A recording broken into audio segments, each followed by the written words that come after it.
Welcome, everyone, to our continuing series, The Sharp Focus, presented by Sharp. I'm team reporter Ethan Greenberg, joined by two Jets legends, Anthony Beck and Greg Buttle. Guys, thanks a lot for joining me. The big news here, Joe Flacco will start at quarterback for the New York Jets. Sam Darnold dealing with a shoulder sprain. Anthony, let's go to you first.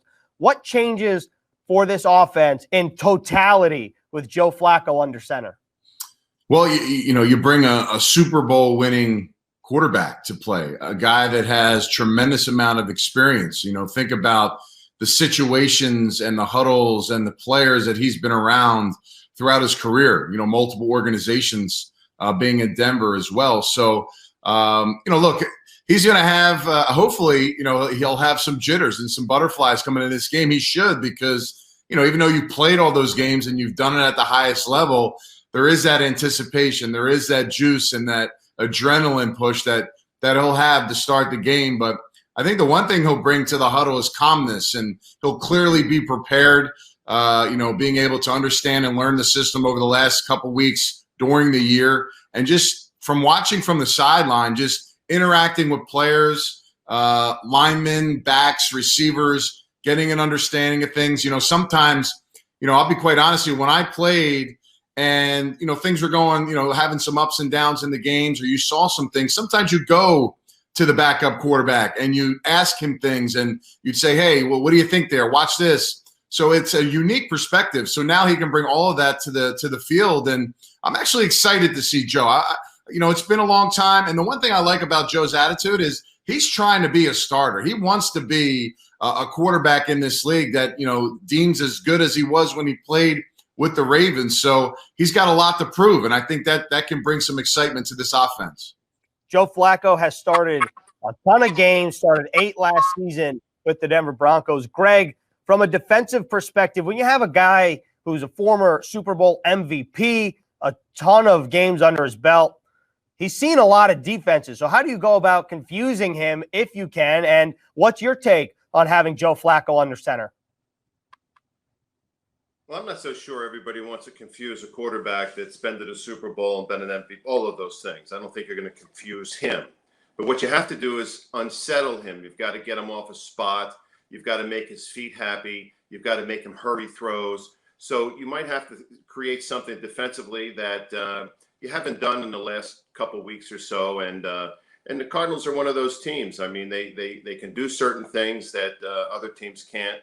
Yet they are a very, very average football team with a great quarterback. So if you take a look at Joe Flacco and you see what he does best, that's what you have to stop him from doing, especially since he hasn't played so much.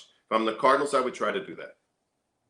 Greg, just from a general perspective, coming off a serious injury like Joe Flacco, had the neck surgery last season, was cleared to play basically about a week ago. He's only backed up Sam Darnold for one game this season. Can you talk about coming off of an injury, and is there any kind of nervousness or kind of unsettling feeling knowing that for Joe Flacco, for example, he might get hit by somebody, and that's going to be the first time that he's taken a live hit in a long time, considering there's been no preseason? Well, I think there's muscle memory in there with all quarterbacks about getting hit. But the good thing is they're more protected now than they've ever been protected. So if I'm Joe Flacco, I'm not worried about getting hit. I'm just going to sit there. I'm going to go out full speed ahead and say, all right, if I get hit, we'll see what happens. There's nothing I can do about it. But I'm not going to let that control my game, because if I do, well, then I'm no good for the football team. And Joe Flacco is a professional. He's been around. He knows what to do. He knows how to react. And I think it might be a shot in the arm for the Jets to have Joe Flacco in there. And if they get a couple other wide receivers back, you've got a good chance with Joe Flacco. Anthony, from a receiving perspective, when you're somebody who's a tight end, wide receiver, let's say Jamison Crowder, for example, one of Sam Darnold's favorite targets, same thing with Chris Herndon. When you're now taking reps from somebody who hasn't really taken reps throughout the season until this week or the past couple weeks, how different is that for a receiver? And how quickly can chemistry be built in a week's practice? I got a feeling, if you're a fantasy owner, I got to think that Jamison Crowder is going to be a target that he's going to go to early and often in this football game. You got to go with a veteran guy, a guy you can trust, someone that understands the offense, is going to be in the right spot. I mean, that's kind of the definition of Jamison Crowder, and a veteran quarterback who's making his first start of the season, hasn't played in quite a bit as far as, taking on that role. That's what I would do. I mean, you're watching this guy perform. He's on the field, and you're thinking to yourself as you evaluate these receivers, who can you count on? Who are the players that I feel comfortable about? Now, every other guy is going to get their opportunity in the game, but in key and critical situations, 3rd and 5 and less, and potentially, some big plays down the middle of the field, some of those deep crosses that Crowder likes to run, you got to think Joe's going to try to hone into him and, try to get him the football. I think, too, from Joe's standpoint, just like we've talked about, when you have young receivers and you want to get them early catches and, quick catches and, places where they can get the ball in their hands. I think it's the same thing for Joe. A ton of experience. He's played a ton load of games. He's been in the Super Bowl, but, he hasn't played in the live bullets. Got a little action last week, very, very, very minimal. But, to get him his confidence going, you want to try to get him some early completions. You want to try to get him in a rhythm. Quarterbacks are all about rhythm, regardless if you're a rookie or a 10-year guy. It's about feeling a flow. The earlier, in particular, for veteran guys, I think the better, because these guys understand, like Greg was saying, the muscle memory comes back. So once they start clicking, and you can get him, maybe 2, 3, 4 in a row to start a game, quick stuff or, things that are in the realm of that 10-yard window, I think that can bode well for this football team. And ultimately, you could see a catastrophic jump in Flacco's play just off those early completions. Anthony, is there something real to the difference in the ball coming out of, let's say, Sam Darnold's hand and Joe Flacco's hand for a receiver? Like in your playing days, did you have an experience like this where someone thrown in the fire? I mean, I guess in game could count too if someone gets hurt and then all of a sudden you're catching the ball from somebody else and it comes out of his hand a little different. Is that something real? Well, I have 3 examples. One with the Jets is Vinny Testaverde. You're talking about a 6'5", tall-statured player, similar to Joe Flacco, where the ball comes over the top with his hand. So now you're adding, you're talking about getting upwards of 7 feet. So, when you see that release on the top, it's not going to be tough for receivers and tight ends and backs to find Flacco and see where the ball's being delivered. And from a receiver standpoint, a tight end, tracking the football is your ultimate goal. The earlier you track it, the easier the catch. On the flip side, I've been with a left-handed quarterback like a Chris Sims, who, in Tampa Bay when I played there, where the ball actually spins away than the direction it normally would. So it's like tailing away from him as a passer. And then on the shorter side, a guy like Jeff Garcia, who I played with, very small in stature, similar to Kyler Murray. I mean, I watch Kyler Murray on film, and I see like the back angle. It's hard for me to even he's such a small guy that he's got to find windows and cracks. To me, as a receiver, when you're catching that ball late. So the positive for Joe Flacco is he's got such a big stature. He's much taller than Sam, and the way they throw, everything is different. Now, the one thing he won't bring you that Sam has is the creativity outside the pocket. He can do play action. He can move in that sense, but you're not going to see him create something, 10 yards over outside the line of scrimmage with his arm throw. He's probably going to be a little more safer, dump it down, or, throw the ball out of bounds, which, in fact, listen, that's not a bad deal when you're talking about saving possessions and making sure you don't put your defense in a bad spot. Punting the ball isn't a bad thing. So, again, from the pocket and his delivery, I think that's going to be able to be much better for receivers to track that football. Greg, I feel like Joe Flacco and Kyler Murray are like polar opposites. If you could handpick 2 polar opposites, you have them. Joe Flacco, taller guy, not very mobile. Kyler Murray, shorter, extremely mobile. You talked about him a little bit earlier or referenced him. How do you try to neutralize someone that is so shifty in the pocket and is a threat to tuck it and run at any point? That's a big question, because it's always an issue, particularly with defenses that have an inability to get to the quarterback within 3 seconds. You've got to be able to get the quarterbacks off the spot, as I mentioned, and Kyler Murray is no different. But you've got to make him go opposite, and a lot of times when you play defense, your spy guy is from his strong side. Therefore, you try to make the quarterback move opposite his throwing arm. And you've got to be able to keep an eye on him. Now, Kyler Murray is a wonderful football player. The question is he able to throw the ball as well as people say? Now, he's got a good completion percentage at 68%, but I'm not so sure that he's a deep ball thrower all the time. I'm not so sure that he can just sit around in that pocket. I think the things that he does is what he does best. And that's what is the hard thing about defenses. You must take away what he does best, scrambling around, making things happen. Therefore, to help the defense, you've got to have corners playing very well against a Kyler Murray, because he's going to find those guys. Those guys are going to improvise and adjust based on what he does.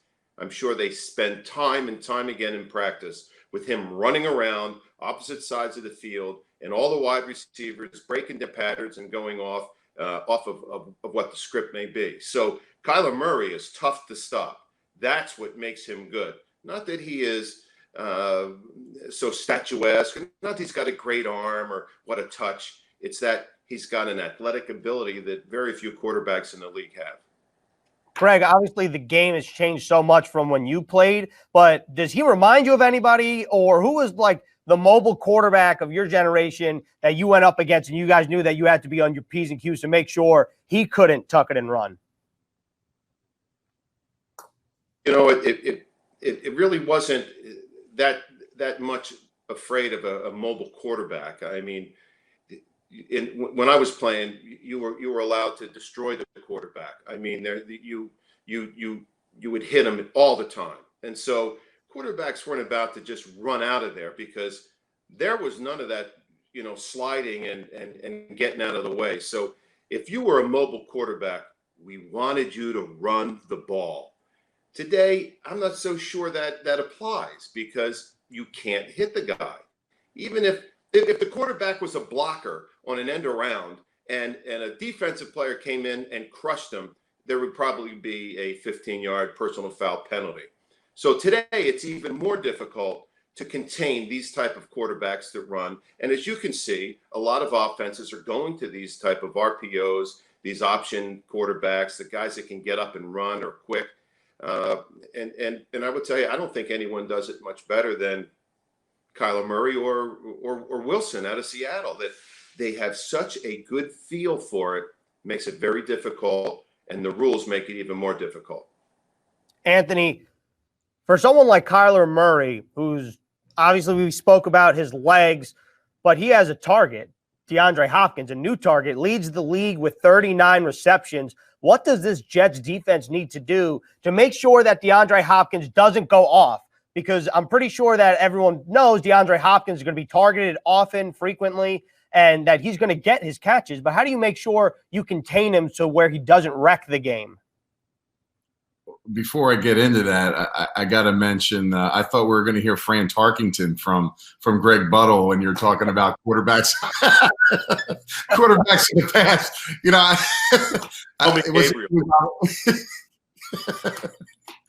But listen, look, when you watch them on film, and Greg will attest to this, watching them is they do a lot of quick passes, man. They just want to get the ball in playmakers' hands. I mean, Isabella, Hopkins, Hopkins catches just as many balls at the line or 2 or 3 yards at the line of scrimmage than he does down the field. Another guy that it's in the mix that creates and helps him get open as well is Larry Fitzgerald. As old as he is, I played with Larry when he was young in the league in Arizona. And, what he's bringing in is, I think it's his 16th or 17th year. I mean, he's still a factor over the middle of the field, which is very dangerous when you're talking about defenses, because when you have a middle of the field guy, how much action and how much eyes can you really give at Hopkins, who can blaze by you on the sidelines? A lot of double move stuff. He's very athletic. He's not a tall receiver, but he's got tremendous leaping ability, and he can jump and catch and do so many things awkwardly. He makes a lot of off balance catches, as well as the ones where they're clean and he can run right by you. So this is a tremendous challenge. The thing with Cliff Kingsbury, the head coordinator, is, they just do some uncharacteristic NFL stuff when they run their offense. They try to pitch and get out to the perimeter very fast, multiple blockers, bunch everybody down, utilize the receivers in the blocking game. Larry Fitzgerald, a bigger guy now. He's a pretty good blocker on the edge. So they do so much misdirection.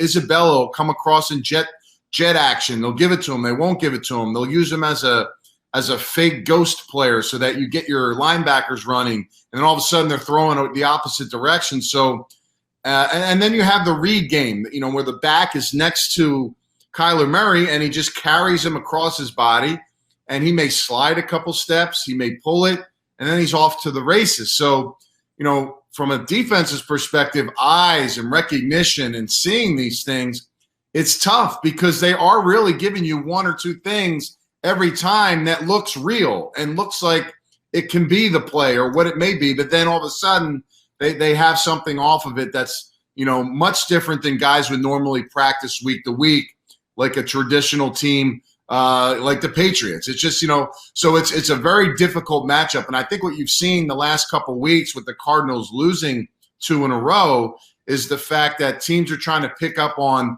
what those little areas are, what that blueprint is. And I think with those 2 games, that's going to help the Jets take away something. You got to be able to take away something. To me, I think it is the quarterback run.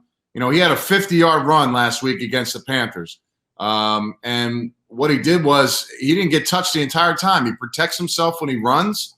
And you have to be – and again, Greg, I'll pose this to you. When you're pass rushing, you can't really – take a side. You have to press. You can't go past the quarterback. The smallest lane will ultimately kill you on defense. And that's a tough deal to ask those front guys to do that every snap. Greg, I guess. You agree? Oh, I fully agree. And a lot of things, what happened is this is why it's called a team game, is that linebackers and defensive linemen play off of each other. And the linebackers have to know exactly how your defensive end or tackle's playing in front of you. For instance, if you're going to go up there and you're going to say, hey, listen, I'm going around, I'm taking this guy up. That means I have to fill inside. If there's a run, I've got to be prepared to fill inside my defensive end. And if I have any type of force responsibilities, I've got to make sure that I do not create separation from my position to the middle linebacker. Comes to rushing the passer, got a defensive end that's flying up outside. Boy, he's just created a hole that if you have a Kyler Murray, he's going to immediately take it. So if you know that, then you've got to inch your way forward. You've got to be prepared. You don't guess, but you're prepared that quarterback's going to step up inside the defensive end and possibly take off.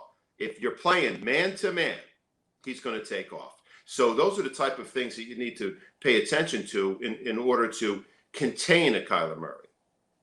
Hey, Greg, I know this Jets team is not off on the right foot the way that they wanted to start. They're 0-4.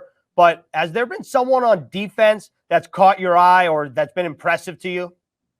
Well, I said at the beginning of the year where Williams loses Adams, and then all of a sudden every Jet fan goes, oh, what was me? And then all of a sudden he says, you know what, I'm just going to take Marcus Maye, put Marcus Maye to do the same things. And what does he do? He comes up, leads the team in tackles.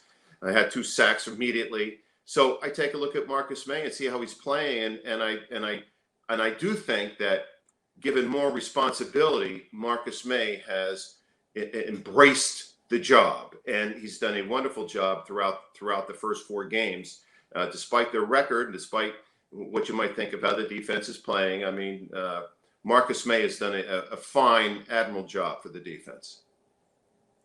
Anthony, what about you? Let's wrap up with you. What about the same question, but on offense? The Jets have had a few bright spots, but is there a player that you think has been impressive to you? It's a small sample size, but man, what a big showing they had last game against the Broncos is Jeff Smith. I was really impressed. He looked like a veteran receiver out there. He looked like a guy that understood completely what his role was. He had great separation from the secondary players. He showed great speed, urgency in his routes. And I'll tell you, Sam found them. So I'll tell you, if he's a guy that can put a little consistency together and he can show that, this week, that'd be great for Joe Flacco. I mean, I was just honestly, he really did stick out to me as like a little bit of a wow factor because you've been out for a while you've been banged up and you only have one catch in your career coming in, I believe so, Ethan, into that game. So just a tremendous effort by him. He just looked confident. It was very unusual for a player young that hasn't had reps at an NFL level to come in and do something like that. He looked very calm, and I think that had to open some eyes if you were, one, the quarterback, and two, the coordinator, and of course Gase. I mean, I was impressed by that performance. I think it was kind of undervalued, to be quite honest with you, on how well he actually played in that game. I agree with you. Jeff Smith was activated off of IR hours before kickoff and then comes on the field, 7 receptions for 81 yards. That was the Sharp Focus presented by Sharp. Anthony Beck, Greg Buttle, thank you so much. And we'll be doing this every home game